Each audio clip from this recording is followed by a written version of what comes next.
Sherlock Holmes. Sherlock Holmes figura en el libro Guinness de los récords por ser el personaje de ficción que aparece en más películas. ¿Qué quiere decir con eso?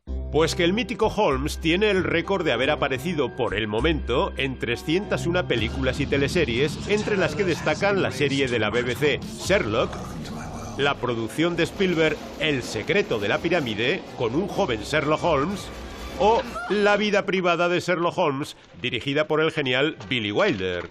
Lo curioso es que casi ninguna película ha mostrado el verdadero aspecto de Holmes, tal y como es descrito en los relatos de su creador, Sir Arthur Conan Doyle. Vamos, que el cine ha mostrado una imagen falsa de Sherlock Holmes. ¿De veras? Pues sí, y ahora mismo lo verán. Para empezar, sepan que Arthur Conan Doyle publicó la primera aventura de Sherlock Holmes en 1887 y escribió 4 novelas y 56 relatos breves sobre el famoso detective. Y en ninguno de ellos aparece la tantas veces vista pipa de Holmes. ¿Puede ser más explícito? Por supuesto, la característica pipa modelo Meerschaum de Sherlock Holmes, que aparece en tantos films, no era mencionada originalmente en los libros de Doyle y apareció por vez primera en una obra de teatro sobre Holmes representada en 1920, o sea, 33 años después de la creación del personaje. Impresionante. Y el famoso sombrero de Holmes, que por cierto es un sombrero de cazador de gamos, tampoco se menciona nunca en los textos de Doyle.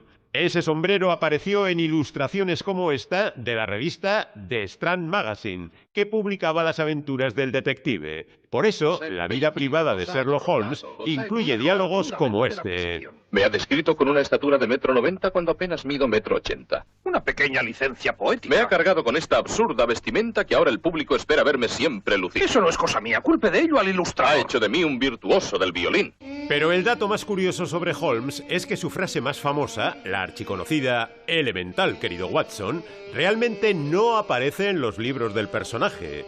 Lo cierto es que esa frase fue pronunciada por primera vez en la película El retorno de Sherlock Holmes, que por cierto es la primera película sonora sobre Sherlock Holmes. Y la frase se hizo tan famosa que pasó a formar parte de los tópicos de Holmes, igual que su pipa y su sombrero. Por eso casi todas las películas sobre el personaje incluyen esa frase, como por ejemplo El perro de los Baskerville. Elemental, mi querido Watson. Elemental. Otro dato curioso es que en sus distintas adaptaciones al cine, Sherlock Holmes ha sido interpretado por más de 80 actores diferentes. De todos ellos, el que más veces ha encarnado a Holmes ha sido el inquietante Basil Rathbone, que dio vida al detective de Baker Street en 14 películas. Pero todavía más curioso es el caso de Reginald Owen, porque este intérprete británico es el único actor en toda la historia del cine que ha encarnado a Sherlock Holmes, pero también al Dr. Watson, a los dos personajes. Es un hecho, le guste o no. Reginald Owen dio vida al Dr. Watson en una película de 1932 titulada sencillamente Sherlock Holmes, y solo un año después, en 1933, encarnó al mismísimo Sherlock en Estudio en Escarlata. Enhorabuena. Algunos de nuestros ciudadanos más respetables han visto esa aparición en las marismas por la noche. Y a la mañana siguiente se han encontrado ovejas... Degolladas y sin ninguna huella de quién las mató. ¿Ah? ¿Lo ha leído en los periódicos? No, no lo he hecho. Ha sido una deducción. Y bastante elemental, por cierto. Cada vez que aparece un personaje excéntrico con grandes dotes deductivas, resulta inevitable asociarlo a Sherlock Holmes. Sir Arthur Conan Doyle no es tarde para reivindicar a este autor, un médico escocés que abandonó la práctica profesional tras el éxito del detective. Al cabo de un tiempo, su hartazgo por el personaje, a quien siempre consideró protagonista de un trabajo menor dentro de su obra, decidió matarlo en un duelo contra Moriarty, archienemigo creado exclusivamente para acabar con el detective. El clamor popular le llevó a resucitarlo y continuar publicando sus aventuras, llegando a realizar labores de contraespionaje en plena guerra mundial. ¿Puedo preguntarles cuál es su opinión?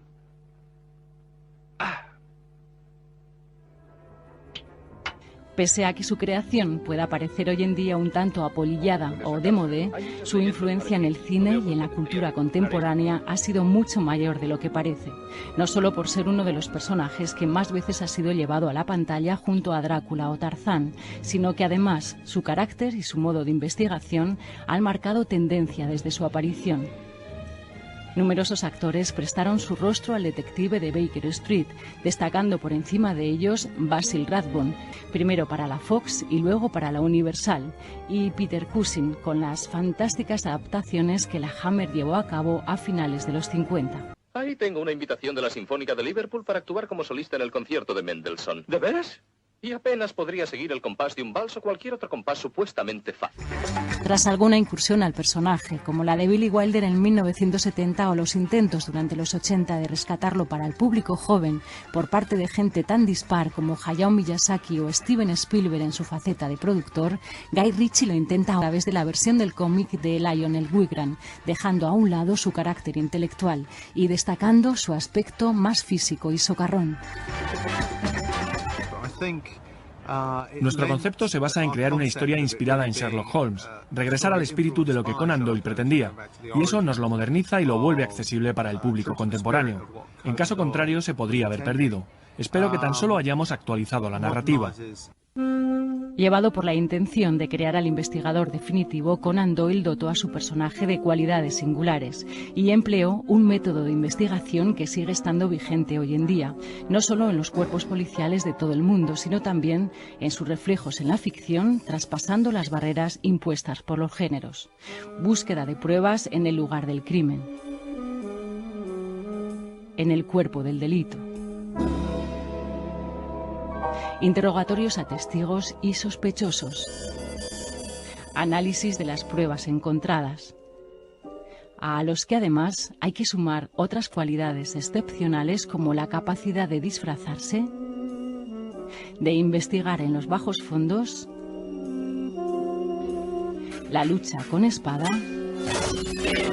o a punta de pistola, hasta llegar a la solución final del enigma. Aquello fue lo que me dio la pista. ¡Qué intuición! Es increíble. Elemental, mi querido Watson. Elemental. ¿Una pasta?